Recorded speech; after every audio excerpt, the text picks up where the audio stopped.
Yes, good afternoon everyone. This is second class for the code optimization. तो previous class में हम लोगों ने डिस्कस किया था कोड ऑप्टिमाइजेशन के लिए। हमने जो टॉपिक्स डिस्कस किए थे वो हम लोगों ने डिस्कस कर लिए थे कि भाई किस तरह से कोड को आपको कोड ऑप्टिमाइजेशन से पहले बेसिक्स ब्लॉक्स बनाने हैं और कैसे आपको ब्लॉक्स बनाने के बाद उनके लीडर्स फाइंड आउट करने हैं और उसका फ्लो कैसे होगा। तो हमने ये भी देख लिया था कि जब भी हाई लेवल लैंग्वेज में प्रोग्राम लिखा होगा आपका, उसका कभी भी आपके पास हाई लेवल लैंग्वेज में कोई प्रोग्राम लिखा है तो हाई लेवल लैंग्वेज के प्रोग्राम का आपका कभी भी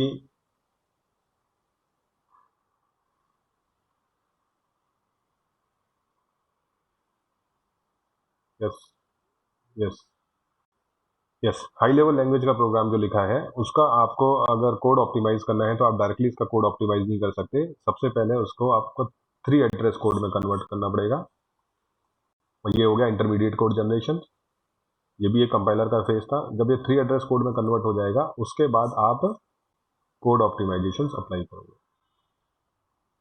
ठीक है, तो 3 एड्रेस कोड में कन्वर्ट करना है। सबसे पहले हाई लेवल लैंग्वेज जैसे C++ में कोई कोड लिखा है तो उसको सबसे पहले 3 एड्रेस कोड में कन्वर्ट करना होगा।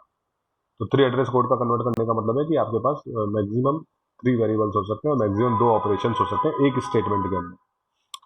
ये हम लोगों ने डिस्कस कर लिया था। और उसके बाद हम लोगों ने प्रीवियस क्लास में डिस्कस करा था कि जब भी 3 एड्रेस कोड कोई गिवन होगा उसका क्या करना है आपको, उसका आपको ब्लॉक्स बनाना है।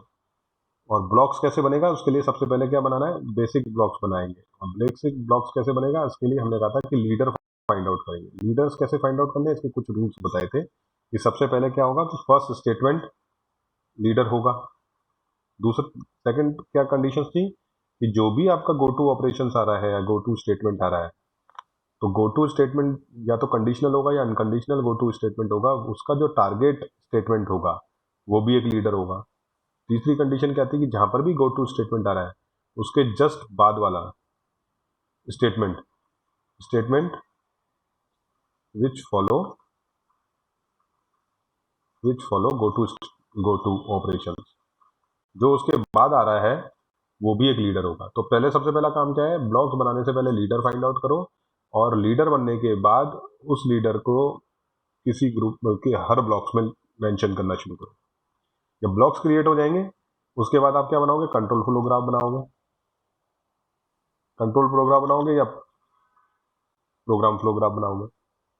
ठीक है, ये जब कंट्रोल फ्लो ग्राफ या प्रोग्राम फ्लो ग्राफ बनेगा कब, जब ब्लॉक्स बन जाएंगे। और ब्लॉक्स कब बनेंगे, जब 3 एड्रेस कोड जनरेट हो जाएगा।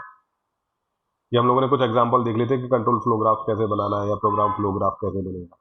ये सारी चीजें हो गई। उसके बाद हम लोगों का शुरू करना था कि भाई ऑप्टिमाइजेशन, अब जो इंपॉर्टेंट पार्ट है कि ऑप्टिमाइजेशन कैसे करना है, कौन कौन से मेथड्स हैं ऑप्टिमाइजेशन के लिए, वो हम लोगों को डिस्कस करना था। तो यहाँ हम सब बात कर चुके हैं भाई 3 इंटरमीडिएट कोड जनरेशन कैसे करना है, कोड ऑप्टिमाइजेशन, इंटरमीडिएट कोड कैसे जनरेट होगा, ये सारी चीजें हम लोग डिस्कस कर चुके हैं। अभी हम लोग डिस्कस करेंगे कि कोड ऑप्टिमाइजेशन जो हम लोगों ने बात करी थी कि भाई 2 तरीके कोड ऑप्टिमाइजेशन है। या तो आप इसको कोड ऑप्टिमाइज करना है तो आप या तो एक तरीका है आपका मशीन इंडिपेंडेंट कोड ऑप्टिमाइज करो या machine dependent. Machine independent code optimise होगा। 2 तरीके से आप कोड ऑप्टिमाइज कर सकते हो, या तो मशीन इंडिपेंडेंट होगा या मशीन डिपेंडेंट होगा। आज हम इस क्लास में यही डिस्कस करने वाले हैं कि मशीन इंडिपेंडेंट और मशीन डिपेंडेंट कोड ऑप्टिमाइज कैसे होंगे। जब अगर अपन बात करें ये मशीन इंडिपेंडेंट की, तो मशीन इंडिपेंडेंट अगर कोड ऑप्टिमाइज करना है तो कौन कौन से तरीके हैं पहले तो ये डिस्कस कर लेते हैं। एक तो है आपके पास लूप ऑप्टिमाइजेशन। लूप ऑप्टिमाइजेशन मतलब वाइल लूप, डू वाइल और फॉर लूप, उसको कैसे ऑप्टिमाइज करना है। इसमें भी कई सारे है, अपन मेंशन कर लेते हैं कि करके। लूप ऑप्टिमाइजेशन करना है तो पहला इसी का पार्ट है, एक मेथड है जिसको हम लोग बोलते हैं कोड मोशंस, क्योंकि ये शॉर्ट नोट्स में भी बन सकते हैं और आपको डिटेल में भी पूछा जा सकता है, या फ्रीक्वेंसी रिडक्शंस। एक एक करके हम लोग कुछ एग्जांपल देके इनकी प्रॉपर्टीज को भी देखेंगे। दूसरा लूप ऑप्टिमाइजेशन का तरीका होता है वो उसको बोलते हैं लूप अनरोलिंग, लूप अनरोलिंग। तीसरा एक मेथड हो जाता है जिसको बोलते हैं लूप जैमिंग, लूप जैमिंग। ठीक है, these three are the example, these three are the part of the loop optimisation.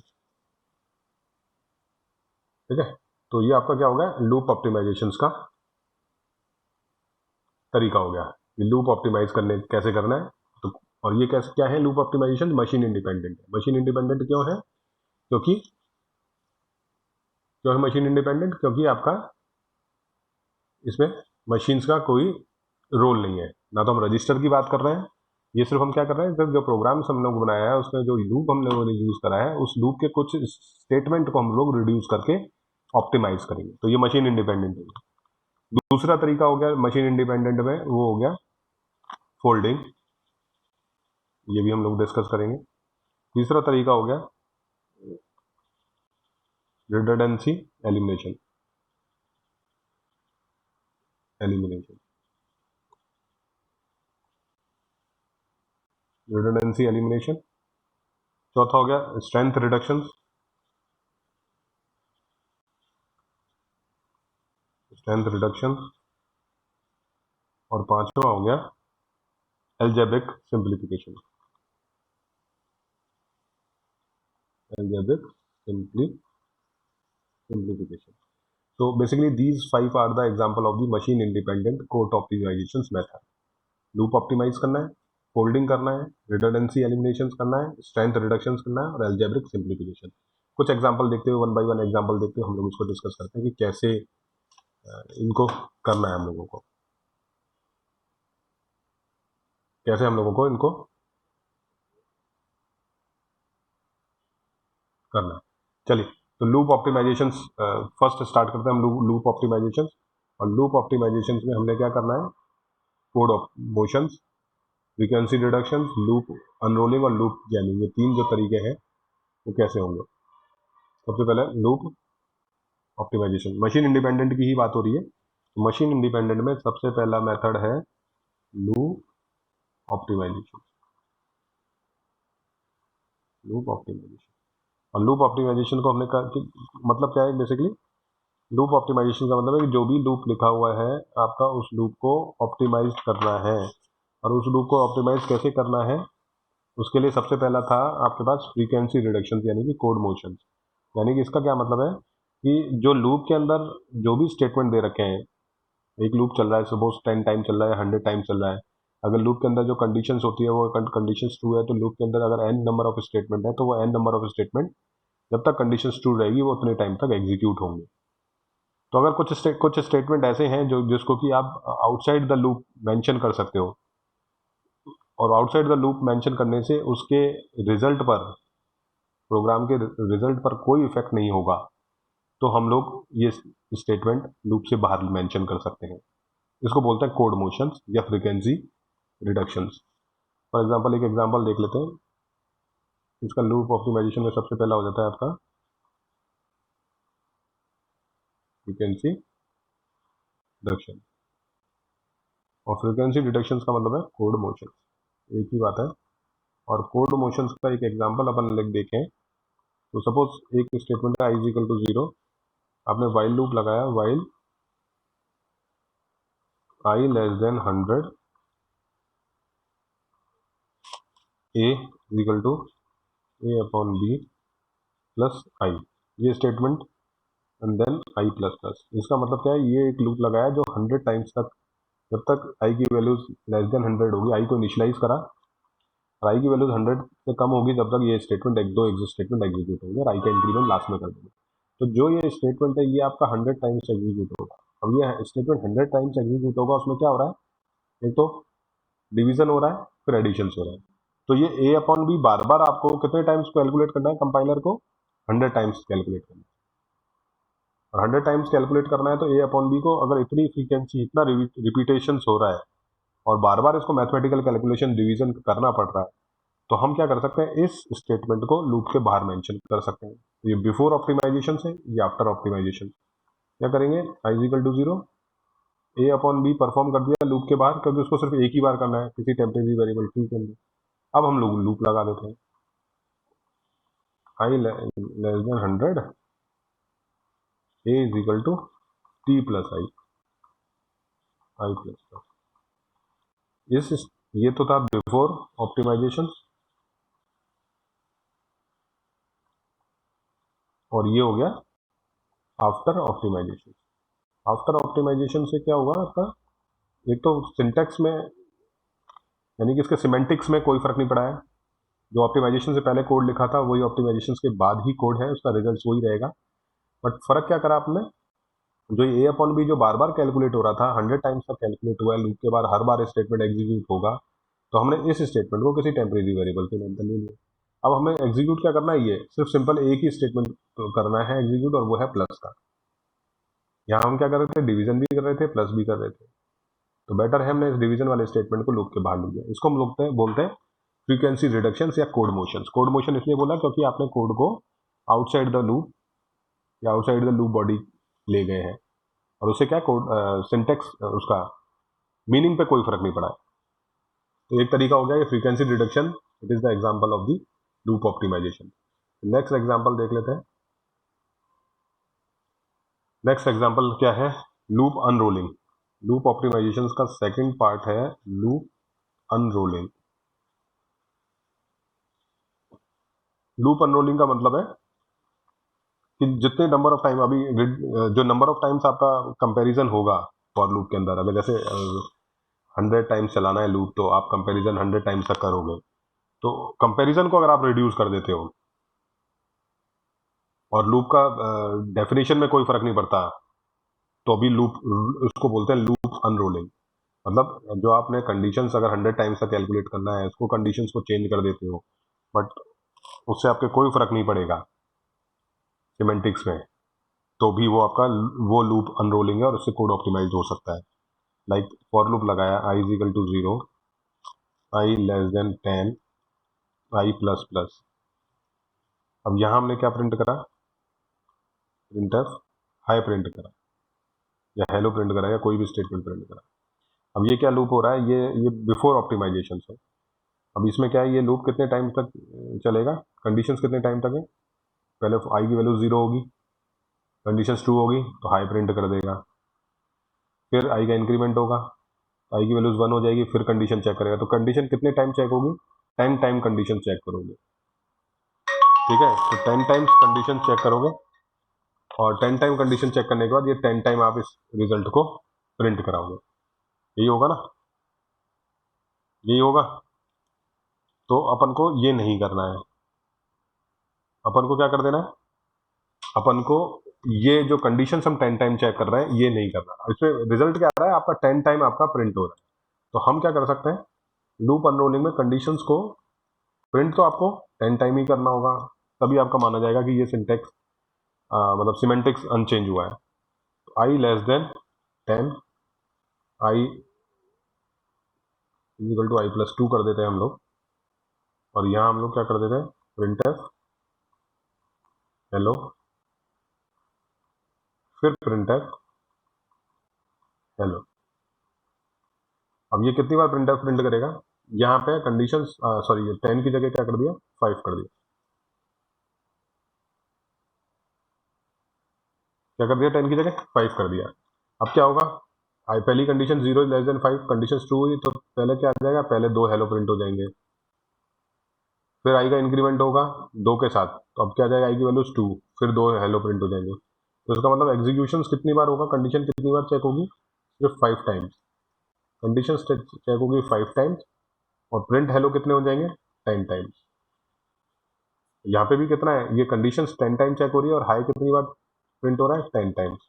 तो इसका मतलब वही चीज है जो ये सिंटेक्स कह रहा है और ये सिंटेक्स कह रहा है, सेम है, बट आपने क्या कर दिया, इसमें लूप अनरोलिंग कर दी। यहाँ 10 टाइम्स का कंडीशन चेक करेगा, यहाँ आपका 5 टाइम कंडीशन चेक करेगा। कंडीशन चेक करने में ही आपको उसको ऑपरेशंस परफॉर्म करना पड़ा है कंपाइलर, तो हमने ऑपरेशंस को भी रिड्यूस करना है, ठीक है। ऑपरेशन रिड्यूस होने से आप ये कह सकते हो कि स्टेटमेंट तो बढ़ गए, बट स्टेटमेंट बढ़ गए, वो एग्जीक्यूशन से स्टेटमेंट बढ़ गए, वो ठीक है, वो प्रिंटफ स्टेटमेंट है, आउटपुट रन टाइम पे एग्जीक्यूट हो जाएगी।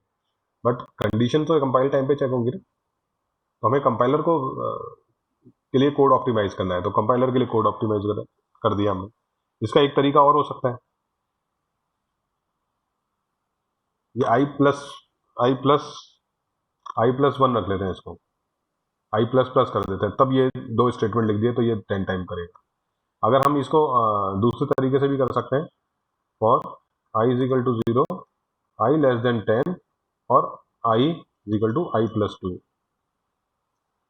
तो ये अगर हम करते हैं, ये अगर हम कर देते हैं आई प्लस 2, तो अब हम यहाँ प्रिंट कर देते हैं, प्रिंट हेलो या हाय, प्रिंट एफ हाय, यह 2 बार कर देते हैं। तो अभी क्या होगा, अभी भी ये 10 बार प्रिंट करेगा और कंडीशंस कितनी बार चेक करेगा, 5 बार ही चेक करेगा। क्योंकि पहले क्या होगी, 0 कंडीशन चेक होगी, फिर 2, फिर 4, फिर 6, फिर 8। ठीक है, जैसे ही 10 आ जाएगी कंडीशन फॉल्स हो जाएगी। तो कंडीशन कितनी बार चेक हो रही है, 5 टाइम हो रही है, इंक्रीमेंट हो गया और प्रिंट टाइम 2 बार कर दिया। ऐसे ही यहाँ पर हमने इंक्रीमेंट 1 से ही करा है, तो 2 स्टेटमेंट लिख दिए, तो अभी 5 बार प्रिंट, 5 बार ही एग्जीक्यूट होगा और 10 बार प्रिंट हो जाएगा। और यहाँ पर आपके क्या है, ये 10 बार कंडीशन चेक होगी और 10 बार ये प्रिंट होगा। इससे बेटर है या तो ये ऑप्शन यूज कर लें हम, या ये ऑप्शन यूज कर लें। ये क्या हो जाएगा, लूप की कंडीशंस को रिड्यूस कर देगा। इसको हम बोलते हैं लूप अनरोलिंग। इसको हम लोग बोलते क्या बोलते हैं, लूप अनरोलिंग। ये सेकंड एग्जांपल हो गया लूप ऑप्टिमाइजेशन। फिर थर्ड एग्जांपल है लूप जैमिंग। लूप ऑप्टिमाइजेशन का मशीन इंडिपेंडेंट का इंपॉर्टेंट पार्ट है लूप ऑप्टिमाइजेशन। तो उसका फर्स्ट पार्ट था frequency reduction, code motion, second हो गया लूप अनरोलिंग, थर्ड हो गया आपका लूप जैमिंग। लूप जैमिंग में क्या करना है अपन को, लूप जैमिंग में आपको जो दो फॉर लूप है, उन दो फॉर लूप्स का या more than one for loop है, उनको हम लोग कंबाइन कर सकते हैं। जैसे एक फॉर लूप है आपका i is equal to 0, i less than 5, i plus plus, ये a is equal to i plus 5 है, ये स्टेटमेंट है। एक तो फॉर लूप ये हो गया, एक इसी में यहाँ फॉर लूप है जो बता रहा है i is equal to 0, i less than 5, i plus plus, और यहाँ स्टेटमेंट चेंज हो रहा है b is equal to i plus 10। यार, 2 बार फॉर लूप एग्जीक्यूट करने का कोई सेंस नहीं है। जब एक ही टाइम तक आपको चलाना है तो आप इस फॉर लूप का एक स्टेटमेंट और इस फॉर लूप के स्टेटमेंट को एक ही बॉक्स में रख सकते हो। तो ये बिफोर ऑप्टिमाइजेशन हो गया। After optimisation for i is equal to 0, i less than 5, i plus plus, यहाँ क्या आ जाएगा, ए इज इक्वल टू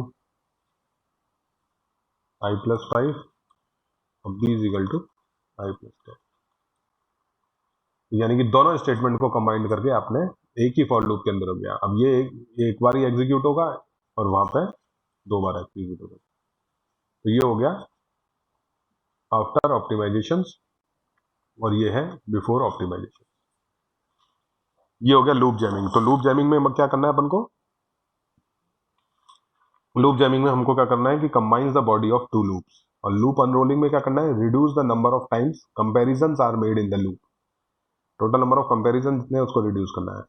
और फ्रीक्वेंसी रिडक्शन में क्या करना है, जो आउटसाइड द लूप जा सकता है स्टेटमेंट बिना प्रोग्राम्स के सिमेंटिक्स को चेंज करे, उसको हम लोग लूप से पहले लिख सकते हैं, जैसे कि वो एन टाइम्स तक एग्जीक्यूट ना हो। तो इससे हम इस तरीके से हम क्या कर सकते हैं, ये 3 तरीके हो गए आपके लूप को ऑप्टिमाइज करने के लिए। और ये क्या है, मशीन इंडिपेंडेंट का एग्जाम्पल हो गया। फिर उसके बाद हम लोग बात कर लेते हैं, एक हम लोगों ने बात करी थी कांस्टेंट फोल्डिंग। एक और हम लोगों ने बात करी थी स्टार्टिंग में कि भाई और क्या क्या तरीके हैं इसको रिड्यूस करने के लिए, कोड को ऑप्टिमाइज करने के लिए। कोड को ऑप्टिमाइज करने के लिए एक और तरीका हमने बात करी थी, और वो तरीका था आपका वो एक तरीका और था, वो तरीका हम लोगों ने डिस्कस किया था, और वो तरीका है कांस्टेंट फोल्डिंग। एक तो लूप ऑप्टिमाइजेशन के 3 तरीके हो गए, 3 मेथड हो गए। और उसके बाद आ गया आपके पास लूप कांस्टेंट फोल्डिंग। ये फोल्डिंग कह सकते हो या कांस्टेंट फोल्डिंग कह सकते हो। यहाँ भी आपका कांस्टेंट फोल्डिंग को हम लोग बात करते हैं कैसे होगा।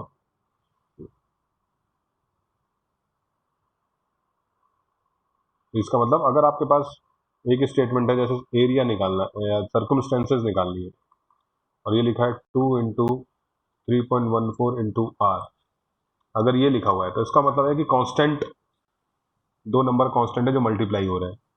इसको इसको क्या कर सकते हैं, इसको रिप्लेस कर सकते हैं किसमें, इसको कंप्यूट करके हम लोग रिप्लेस कर सकते हैं। तो इसका मतलब हम दोनों, इसको दो कांस्टेंट है, इनको कंप्यूट कर दिया 6.28 × r। अब ये वैल्यूज आपने सी के अंदर स्टोर कर दी। तो आपके पास क्या हुआ, अगर कंपाइलर क्या करता है, सबसे पहले 3.14 को मल्टीप्लाई करता है, फिर आर को उसके साथ मल्टीप्लाई कर दिया, क्योंकि ये तो क्या कांस्टेंट है।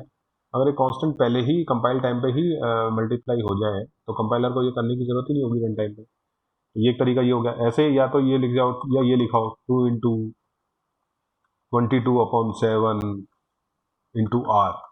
अब क्या हो रहा है, दो तो मैथमेटिकल मल्टीप्लाई ऑपरेशन है, एक डिवीजन ऑपरेशन है। इससे बेटर हम क्या करते हैं, इससे बेटर तो यही रहेगा कि हम इसको यही लिख दें, और इससे भी बेटर क्या रहेगा, हम इस कांस्टेंट को मल्टीप्लाई कर दें। इस और भी क्या हो सकता है, इसका दूसरा तरीका क्या हो सकता है, 2r को हम लोग डायमीटर लिख दें, तो 3.14 × d ले लें। तो मतलब कांस्टेंट को, जो भी कांस्टेंट अगर मेंशन कर रखे हैं उसको हम कंप्यूट कर लें कंपाइल टाइम पर। अब जैसे कोई स्टेटमेंट दे दिया हो, सपोज ये दे दिया हो 2 + 3 + b + c and that will be stored into the variable a। तो हमको ये नहीं स्टेटमेंट लिखेंगे तो मालूम है, जब दो कांस्टेंट हैं तो हम ये भी लिख सकते हैं। तो हम इस स्टेटमेंट की जगह हम ये स्टेटमेंट लिखेंगे, तो कंपाइल टाइम पे हम एडिशन या कोई भी ऑपरेशंस कर देंगे, तो भी हम कांस्टेंट फोल्डिंग के थ्रू कोड को ऑप्टिमाइज कर सकते हैं। ठीक है, ये देख सेकंड हो गया। तो मशीन इंडिपेंडेंट में क्या क्या देख लिया, लूप ऑप्टिमाइजेशन। लूप ऑप्टिमाइजेशन में तीन पार्ट देख लिए थे, लूप जैमिंग, लूप अनरोलिंग और कोड मोशंस। और सेकंड देख लिया मशीन इंडिपेंडेंट में फोल्डिंग, कांस्टेंट फोल्डिंग। और नेक्स्ट हम लोग देख रहे हैं रिडंडेंसी एलिमेंट। क्या देख रहे हैं, रिडंडेंसी एलिमेंट। एक तरीका, नया स्टेप है रिडंडेंसी एलिमिनेशन। अब रिडंडेंसी एलिमिनेशन का मतलब है कि आपका जो भी कॉमन सब एक्सप्रेशन है आप उसको बार बार मत लिखो। जैसे हमने डेक बनाया था, जो कॉमन सब एक्सप्रेशन है उसको बार बार नहीं लिखना। क्या, कॉमन सब एक्सप्रेशन को बार बार नहीं लिखना।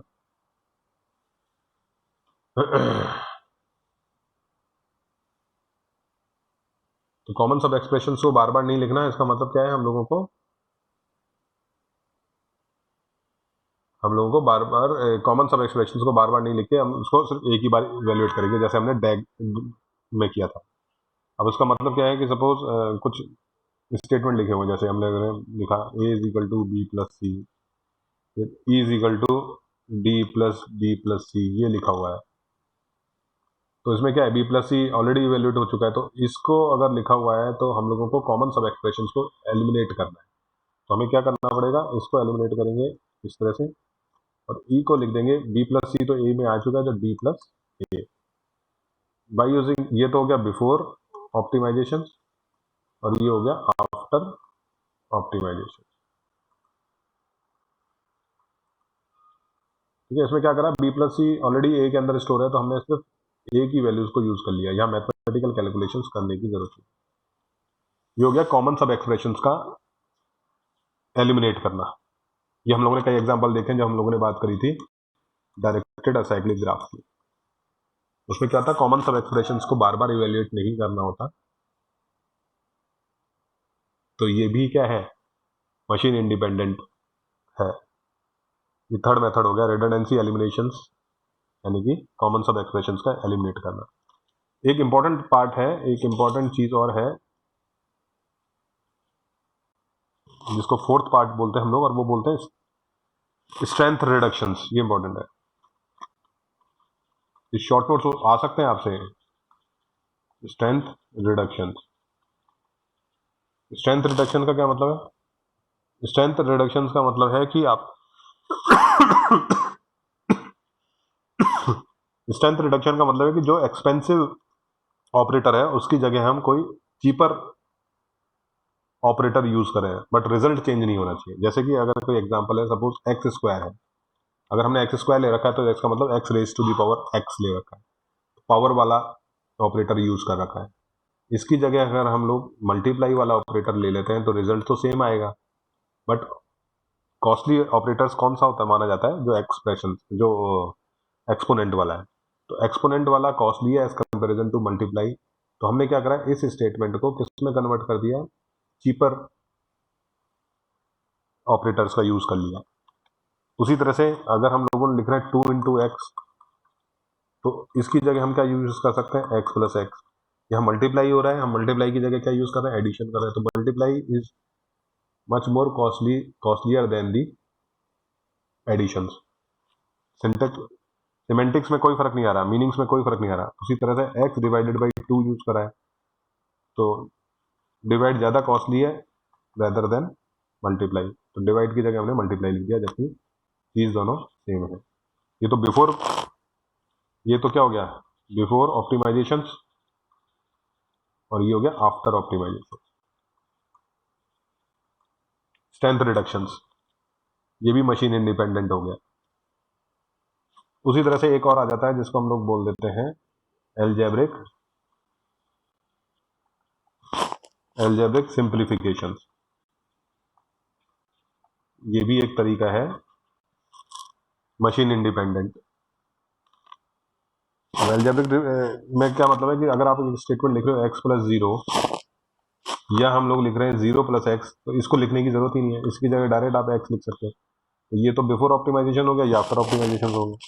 उसी तरह से x × 1 लिख रखा है, कोई मतलब ही नहीं है, ये इसका मतलब x ही होता है, तो सिंपल x यूज कर सकते हैं। उसी तरह से x - 0 लिख रखा है, इसकी जगह हम सिंपल x लिख सकते हैं।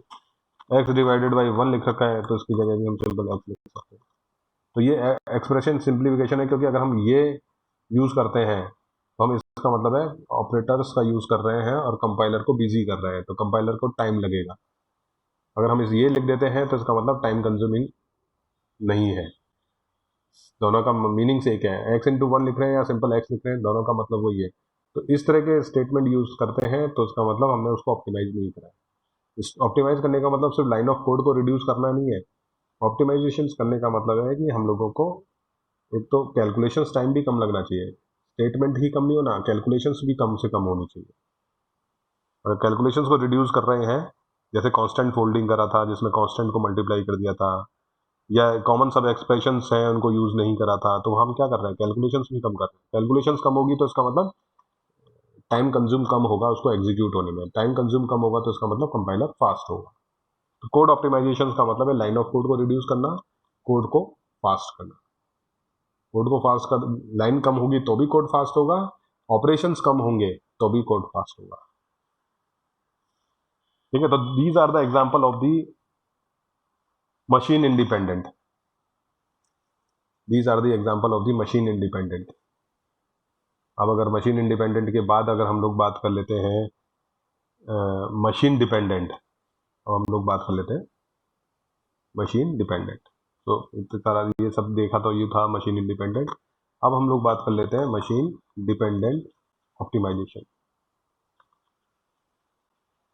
मशीन डिपेंडेंट ऑप्टिमाइजेशन का मतलब है कि अब जो मशीन पर डिपेंड करेंगे, अभी तक तो मशीन पर डिपेंड नहीं कर रहे थे, अब तक तो सिर्फ हाई लेवल लैंग्वेज के कोड में ही हम लोग कुछ कर रहे हैं। तो यहाँ पर आपके पास आ जाते हैं, सबसे पहले आता है रजिस्टर अलोकेशन, रजिस्टर अलोकेशन। दूसरा आ जाता है पीप होल ऑप्टिमाइजेशन, ये थोड़ा इंपॉर्टेंट है। उसके बाद आ जाता है दूसरा इंपॉर्टेंट है पीप होल ऑप्टिमाइजेशन। पीप होल ऑप्टिमाइजेशन का मतलब है, इसमें 3 मेथड है, ये लिख लेते हैं अपन लोग। एक तो 3 तरीके हैं, एक तो रिडंडेंट, लोड, स्टोर, फिर है flow of control,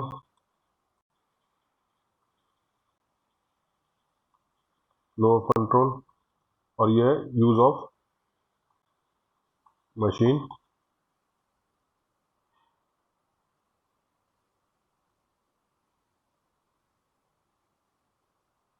use of machine idioms. ठीक है, ये क्या है, ये 3 एग्जांपल हो गए पीप होल ऑप्टिमाइजेशन के। तो और ये दोनों एग्जांपल क्या है, मशीन डिपेंडेंट के। चलिए आज की क्लास को इतना ही रखते हैं और आप इसको रिवाइज कर लीजिएगा, फिर अपन नेक्स्ट क्लास में हम लोग बात करेंगे कि और क्या क्या एग्जाम्पल होते हैं। पीपल ऑप्टिमाइजेशन में रजिस्टर एलोकेशन का सिंपल सा कॉन्सेप्ट ये है कि आप जो रजिस्टर यूज करने वाले हो उसको रिमूव करना है, मूव करना है। चलिए अभी आज की क्लास में इतना ही रखें, नेक्स्ट क्लास में हम लोग इसको और डिस्कस करेंगे, मशीन डिपेंडेंट और कोड ऑप्टिमाइजेशन।